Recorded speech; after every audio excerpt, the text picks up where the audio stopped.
Welcome to the third episode of MD's Levrone Report with my co-host, Ron Harris. Ron, we have a special show coming up, and I can't wait, brother. This is a very, very interesting one coming up. Yeah, today we have none other than the legendary six-time Mr. Olympia. They called him the Shadow. Changed the world of bodybuilding forever. Set a brand new standard. Changed the game. Kept a lot of good guys from winning the Olympia because he was so dominant, including you. Please welcome all the way from, I'm not sure if he's in the UK right now or Marbella, Spain. I'm in Spain at the moment. Okay. Welcome, sir. Welcome. Welcome, Dorian. Right. Hey, Dorian. It's great to have you. I see you have here, a picture of your son there, Kevin.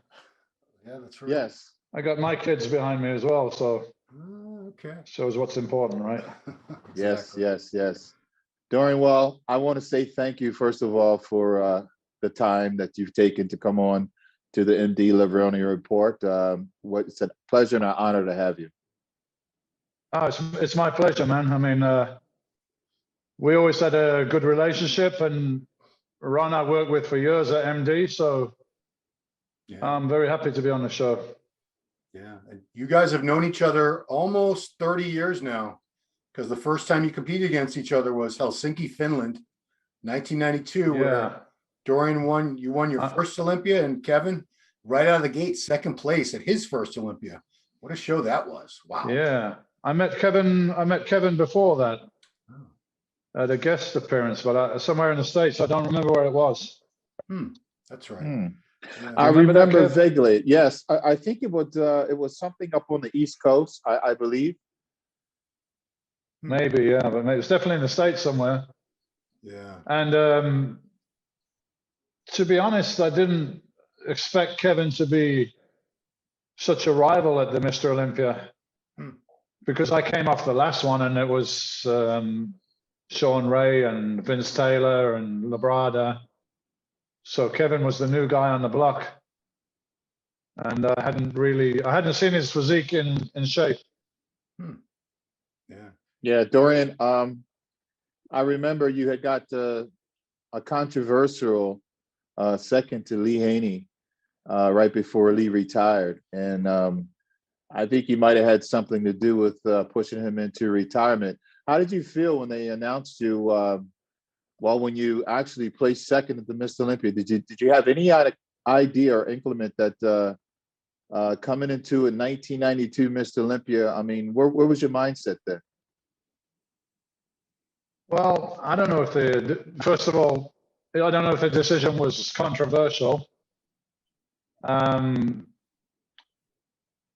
think Haney was a winner, but I did beat him in one of the rounds, which I don't think had been done before. I beat him in the compulsory round. The thing is, I started training in 1983, did my first contest in 85. So the whole period I was coming up as an amateur, British champion, turning pro. Lee Haney was Mr. Olympia that whole time. And I realized when I was going to go to compete against him, I had to change my mindset from being Lee Haney on a pedestal to say, you know what, is another guy. He's got two arms, he's got two legs, like me, and I don't think he trains harder than me. So why not? Why not? Is human. It can be beaten. And that's the attitude I had to develop by the time I got to the contest. Although, you know, with great respect.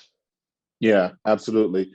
Dorian, tell us about years leading up to, you know, what inspired you to get into bodybuilding? I mean, all I remember is the Shadow. I mean, I remember getting second to you numerous of times, and you were just out in front of us. But what was it that drove you at the early age to get into our sport, bodybuilding?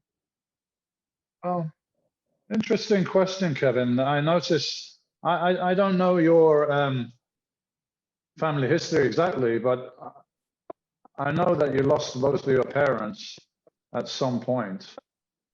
I lost my father when I was quite young. And I'm sure that had something to do with instilling the drive or wanting to make a point or prove something. First time I did weights, I was still at school. I was about 16, and I was doing karate, and they had some weights there in the gym.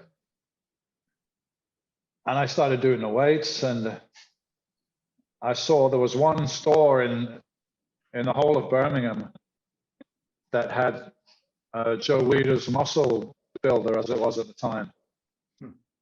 And, you know, it was up on the top shelf with the homoerotic magazines and everything like that. So you had to ask for it, you know, it was a bit embarrassing. But I remember seeing Robbie Robinson on the front cover. And me and my friend were training together, and we were just freaked out. And that was my introduction to bodybuilding. But I left home at 16, and I didn't have a stable lifestyle that I could, you know, afford to go to the gym and pursue this thing that I kind of fell in love with straight away. And 19 years old, I found myself in a youth jail for some minor stuff, you know, just stupid stuff that teenagers get into when they're drunk. And in there, I was reintroduced to the weights. So Dorian, going back to you lost your father, yeah? Yeah. Okay. At 13. Now, and then I left home at 16.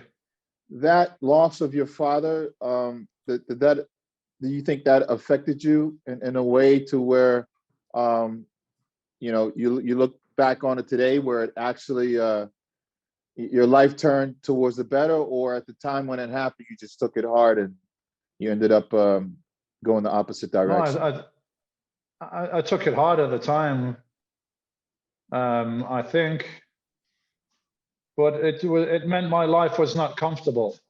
And when you're not comfortable, that can be a great motivator. And I just wanted to do something with my life over and above the environment and the people around me and their expectations of life. And I saw this whole lifestyle that was out there in the States and California, and that inspired me. Yeah, Dorian, there was I remember you talking about it, and it was in the book that Peter wrote with you, Blood and Guts. Was it in that school, in that youth correctional facility, there were something like, I don't know, 300 or 400 young men, and they made you do some sort of physical fitness thing every day, and you exceeded everybody else by a large margin. You were better at the weights, better at everything, and more physically developed than all the other guys. And it was one of the guards or something there, I believe, that said you have potential to be something special. One of the guards, the PT, he was a power lifter, so he didn't know about bodybuilding much, but he had us doing the basic lifts, you know, squat, deadlifts, bench. And there may have been one or two guys that were on a strength level with me, but they were much bigger guys, much heavier. They didn't have like a physique, if you like. I was already like very lean with abdominals and everything all the time. So he encouraged me. He said, you should do something with this when you get out. He actually gave me the name and address of a powerlifting gym. But I knew that bodybuilding is what I wanted to do. So I never went to that gym, but I went and found a bodybuilding gym. Dorian, you know, you obviously coming through the sport, you developed a name for yourself, the Shadow, the nickname. Were you somewhat of going through what you were going through at an early age of 13, the loss of your father and everything? Did that turn you to more of being an introvert? Is that has something to do with you spending a lot of time alone and just searching for yourself? Yeah, naturally, I used to say I was the anti-bodybuilder. Because normally bodybuilders, they want to be seen, they want to show off.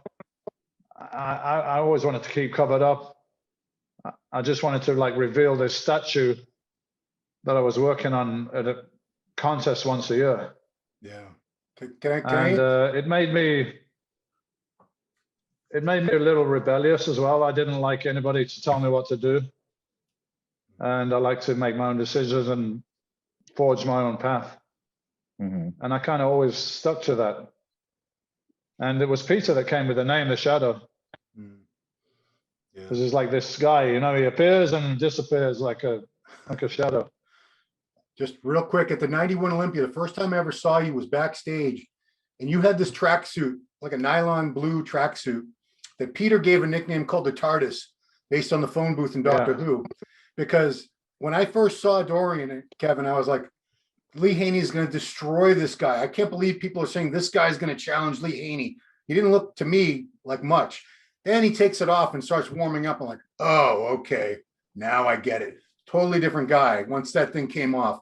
And all of a sudden, it was the first person to challenge. I used that tracksuit for about 3 years, I think. Yeah, the TARDIS. But I remember backstage with Lee Haney. I'm the new guy, and I'm quiet anyway, as you say, introvert. So I'm not talking to anybody. Nobody's talking to me. I'm like the new kid at school, And but obviously Lee knew who I was, and he came over quite near to me, just over there. He just finished pumping up, and he took his tracksuit top off from the back, and I was like, okay.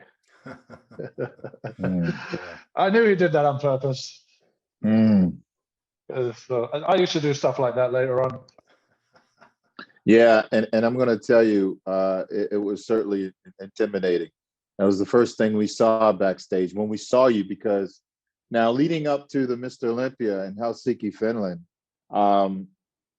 you step on stage, you go through your amazing routine, and then it's like you're crowned the Mr. Olympia. What was going through your mind at that moment, Dorian? Can you relive those moments and explain them to us? Well, how did you feel? I go back a little bit, because I always took strength from being the underdog. I'm this guy from this little gym in Birmingham, and nobody knows me. And then I went to beat the best in England. Then I'm this guy from England that nobody knows. And I went and I got this underdog kind of hunger.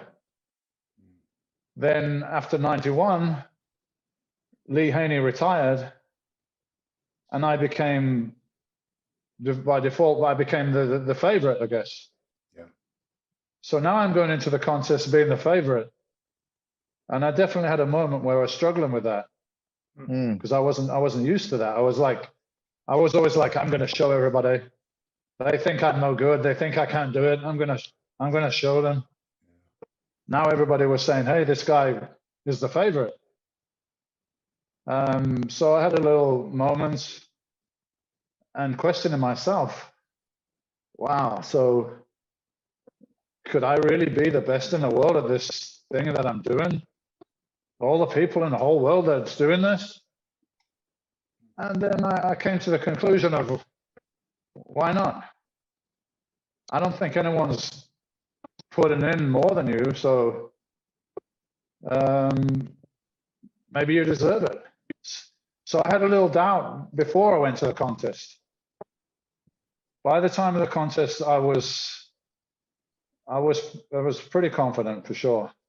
And as far as when I won, I don't know, it's surreal, man. It's like a dream. Yeah.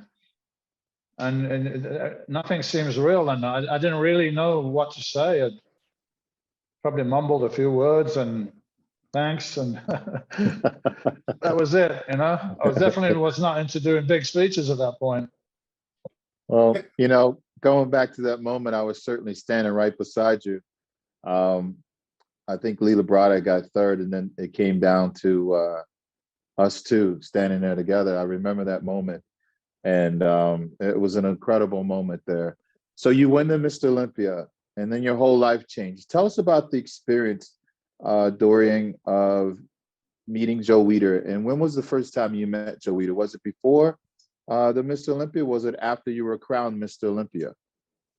No, I'm believing, unless my memory is incorrect, I met him at Night of Champions. I think the first one, but I'm not sure if it was the first or second one, but I met him there. And it may have been the one where Momo Benaziza won and I got second. But in any case, Joe flew me out to California, and every bodybuilder's dream to go to Venice, California and do shoots for Weider magazines.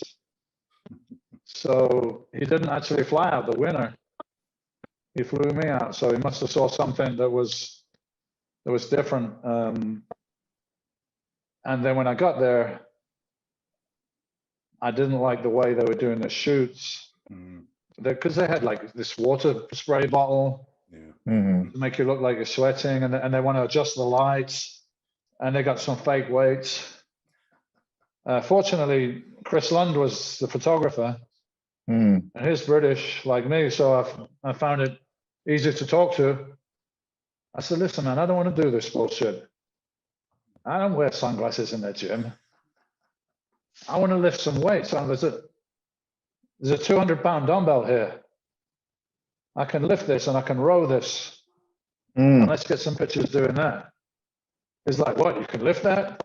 I'm like, yeah, I can lift it, but I'm not going to be smiling, and I'm not going to hold it there for 10 seconds. I'll get it up, you get the picture, snap, snap.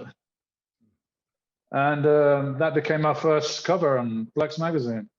Yeah, amazing. And pretty much from then on, the whole thing changed about the way they did photos. Absolutely, it sure did. We at that point, Dorian, you set the stage, you raised the bar, and all of us had to come in, be in shape, number one, after that shoot, because we were trying to follow, because Chris Lund was looking at you saying, okay, this is what I expect out of all the other guys. And we had to come in and pick up the real weight and show up in shape. So yeah, it's funny because then Chris wanted everybody to lift huge weights, and it got to the point where I was telling him, Chris, no, man, I'm dehydrated. I just come from the contest. Some of the things you're asking, I can't do it. It's dangerous. Yeah. So it went from one extreme to the other. And we actually had Jean-Pierre Fuchs, who got really badly injured in a photo shoot. I don't know, squatting 500 or 600 pounds. 7.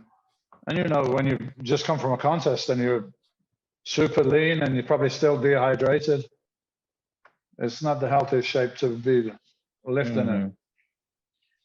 Dorian, I wanted to ask you this question because being right there beside you on your first Mr. Olympia and your last Mr. Olympia and all the Olympias in between, I've watched you grow, and each year you constantly just put on size and size and size. What was your weight in your first Mr. Olympia in 1992, and what was your weight in your last Mr. Olympia, and what happened in between?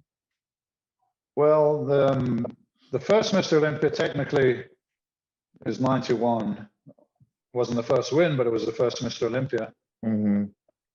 I believe I was like 235, 236, somewhere like that. Helsinki was about 242. But I always had this habit on the practice of recording everything, writing everything down, including my prep. So, we had no iPhones, nothing like that. Just like a throwaway camera. And every week I would take all the compulsory shots in my house or in the gym. So going into 92, I didn't really know about you, Kevin. I figured my competition was Labrada, Sean Ray, Vince Taylor. all much smaller than me, Mm-hmm. but potentially in very good shape. So I said, listen, I'm just going to get shredded. Even if I lose a bit of size, I'm still going to be much bigger. So I want to be big, but I want to be shredded like a lightweight. Mm-hmm. During this process, afterwards, when I look back, I'm like, wow. So 5 weeks out, I was in shape, but I kept coming down and kept coming down. And maybe I got a little sharper, but I sacrificed muscle to do that. So next year, I'm going to be more careful not to do that. Mm. So it went from 242 to 257, 258 in 1 year. Nice. So that's why everyone freaked out. And they wanted to know what new drugs I was on. And it was exactly the same as the year before. Mm-hmm. I used growth hormone in 92. I used it in 93. So it was nothing new there. The thing was, I didn't cannibalize like 15 pounds of muscle. And having said that, I still think I could have come in bigger. I mean, everyone's seen the pictures from 6 weeks out, the black and whites. Mm-hmm. Maybe not Dorian Yates contest condition, but it's pretty damn good. That was probably over So that's why that was the difference between 1 year and another.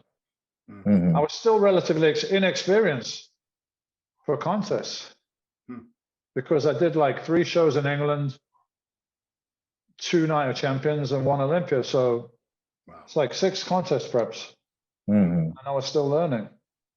Ron Dorian was actually the first Mr. Olympia that ever competed and won, and actually ever won in the 250. So he was the first master we had.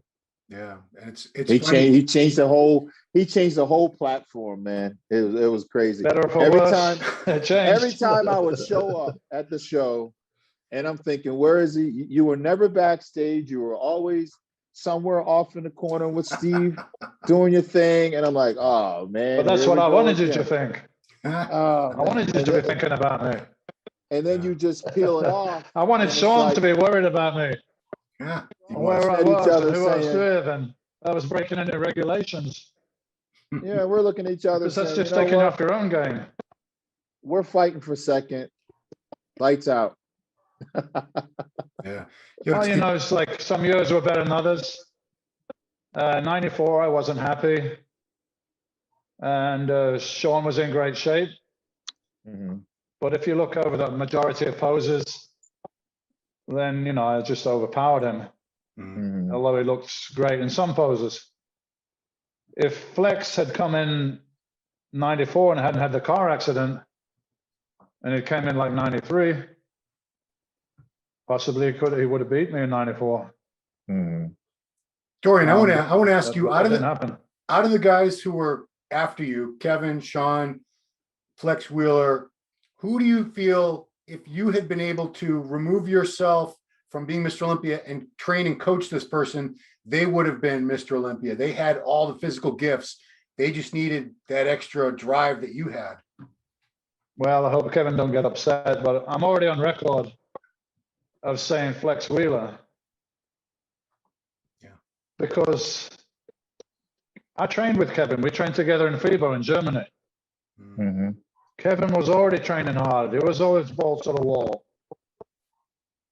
And I'm not saying I watched all the Flex workouts or nothing, but I've seen him train a few times. And I know people that watch him train.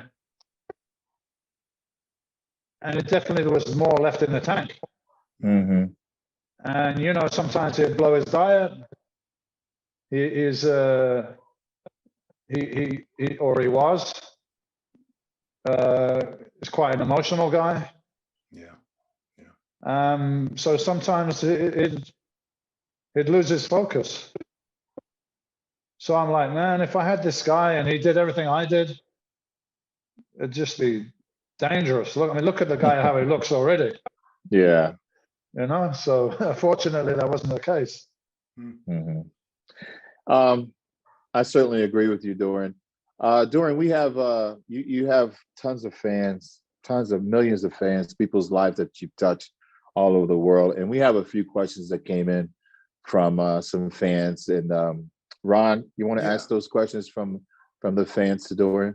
We won't ask them all because, good Lord, Kevin. Yeah, let's just pick about 3 of those. And guys, trust me, we will have Dorian back. Normally this show lasts 20 minutes, but not unfortunately, it's great that we finally have him here, because believe me, Dorian is a hard guy to lock down to do this. But Ron, let's just knock off. Man, we could talk all night, man, you know. Yeah, first Definitely. one came from Don 83 Willis. He says, "What's up with his training partner in the video? Him alone would get you pumped up for the gym." So he's talking about the great Leroy Davis. Yeah.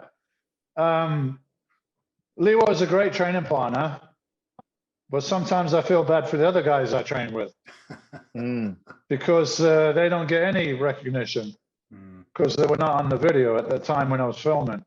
Right. So Leroy trained with me 95, 96, 97. And great training partner, strong guy, motivated, always there. Had some background in the, I don't know what you call it, like territorial military. So he's good at shouting. Is he a drill instructor? I mean, I didn't really need that. I didn't really need that shouting, but it's, you know, it's a good, aggressive, energetic atmosphere. That's what I like, but I didn't need the volume sometimes. Right. Then I had a guy called Kenny Brown. I haven't seen for a long time. So what's up, Kenny, if you're out there? He trained with me from British Championship, Night of Champions, and 4 Olympias, I think. So, wow. And there was some, you know, there's some other guys along the way that trained with me for a year or 6 months, or they'd pop in now and then.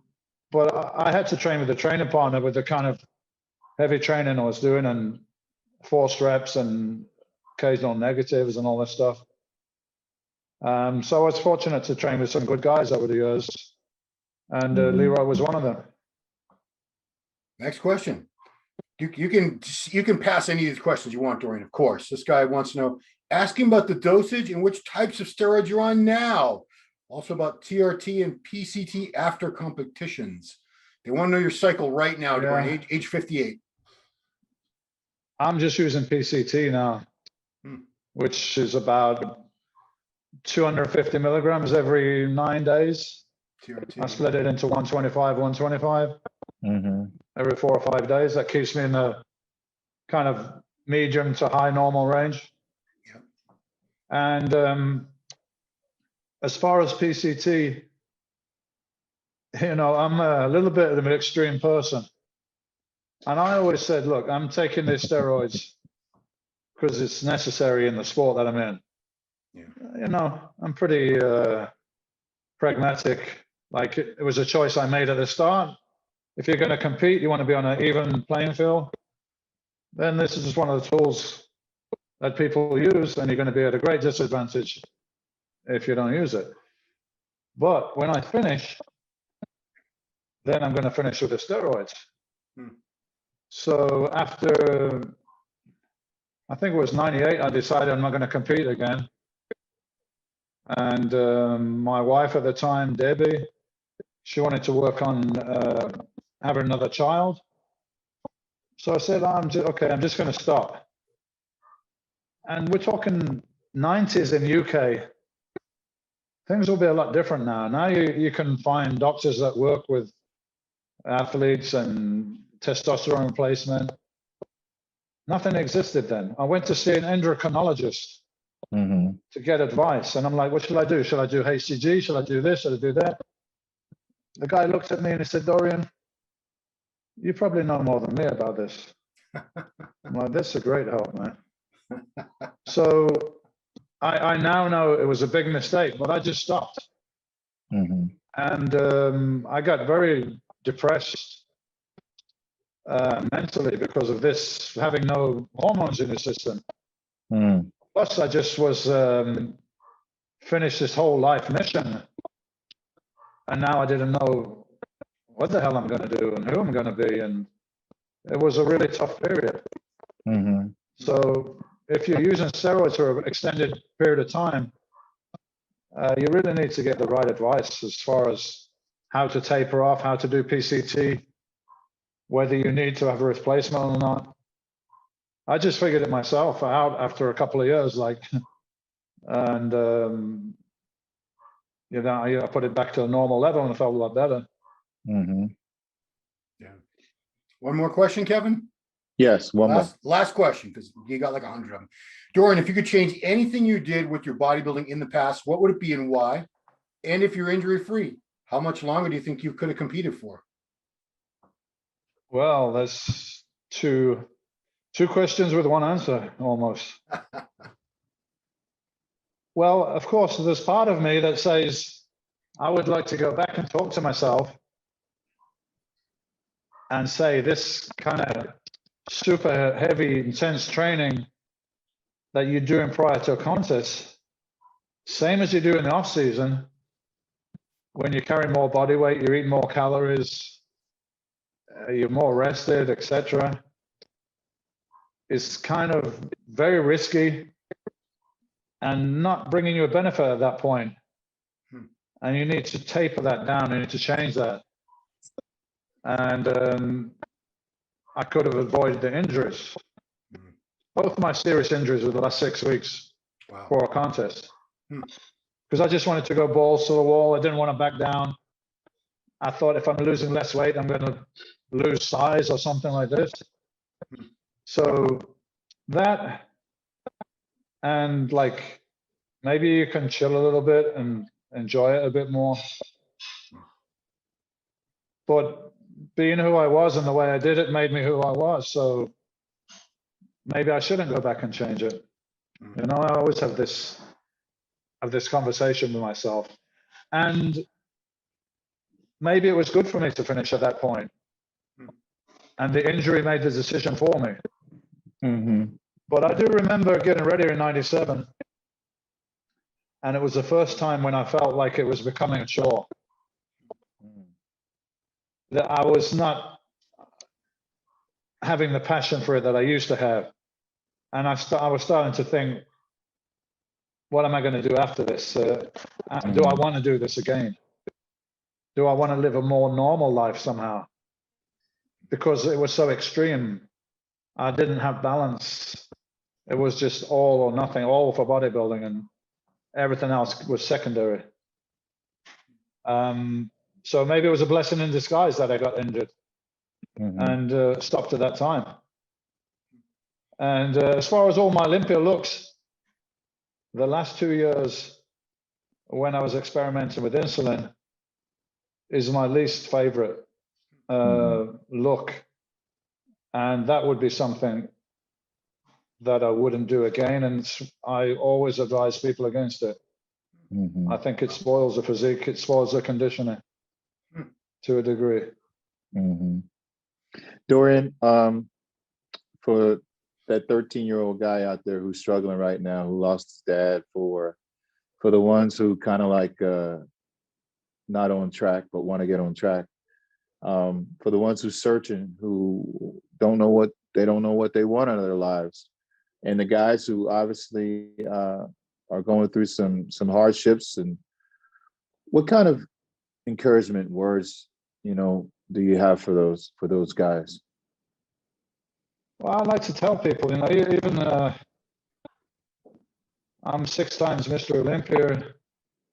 It doesn't matter who you are, man.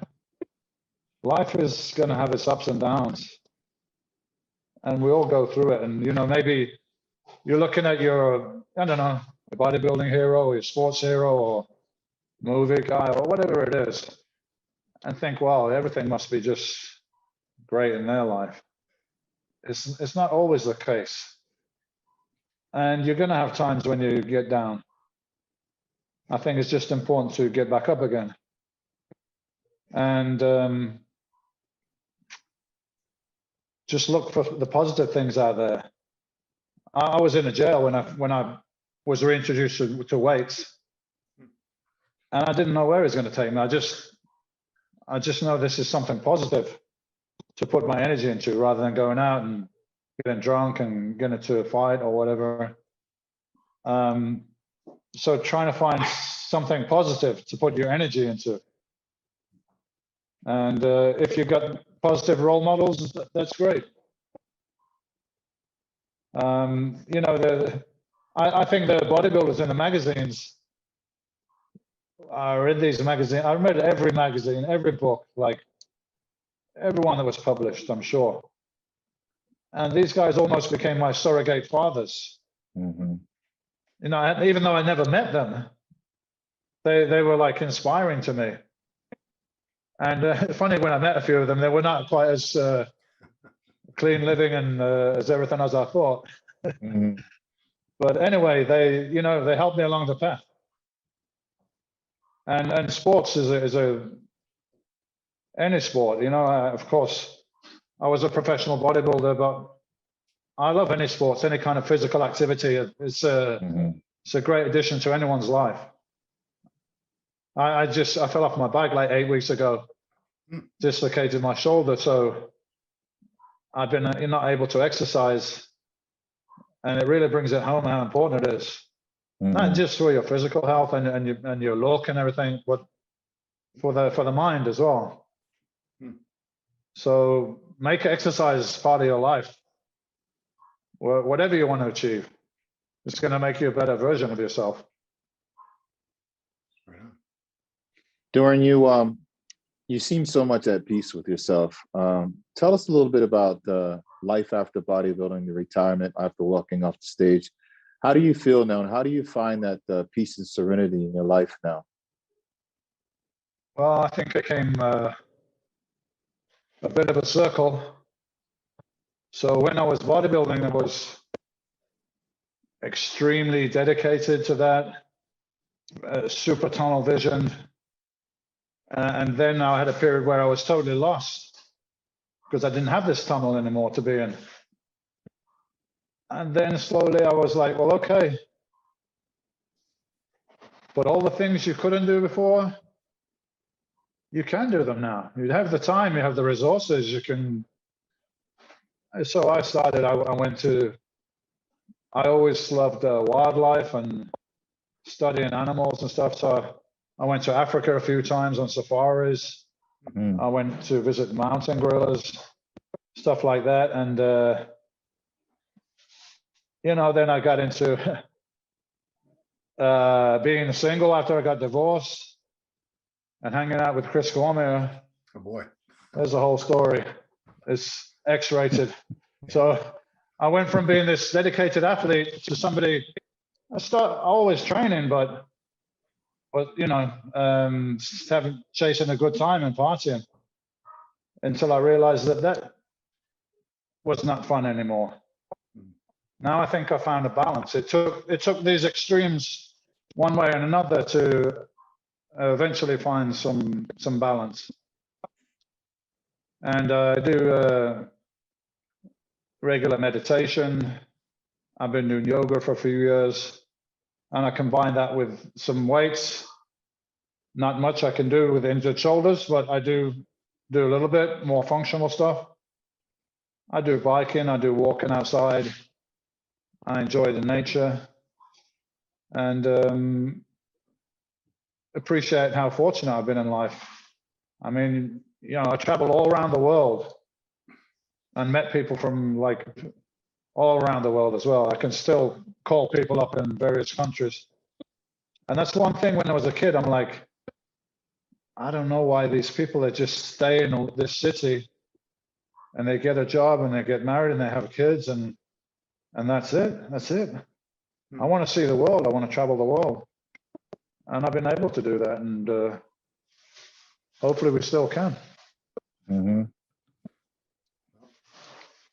I know Dorian has another call, so Kevin, we'll probably need to wrap it up. Yeah.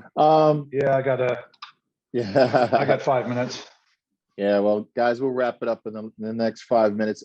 Dorian, I just want to say personally, thank you so much, man. It's an honor to have come along and competed next to you. I've learned a lot from you. I feel like we're brothers, man. Yeah, man. If You it know wasn't me, for, you, Flex, even little man Sean. yeah, You know, it's a bit irritating sometimes, but we're all brothers. You know, it's one brother that's that's right. irritating a little bit sometimes, but we're still I mean, brothers. you've certainly raised the bar for us, and because of you, it certainly drove me into the gym to train hard and to put on some more size. So I want to thank you for being the champion you are. I want to thank you for being the role model you are, and I want to thank you for being a true friend that you are, and I want to thank you for being such a ambassador to the federation, the sport of IFBB, Professional Pro League. And I know Joe Weeder loved you, man. And guys, I Thanks, my just want to brother. say, yeah, to you, Dorian Yates, thank you so much for coming on to MD Levrone Report Show. And Ron, I think we wrapped it up with 6-time Mr. Olympia Dorian Yates, my friend. Yeah, where do we go from here now? Namaste. Namaste. Namaste. Thank you so much, Dorian. All right. Well, All right, guys. guys, have a good one. All right, you. guys, Thank that's you. it. Kevin Levrone MD Muscle Report, episode number 3. We're out of here. Later. Ciao.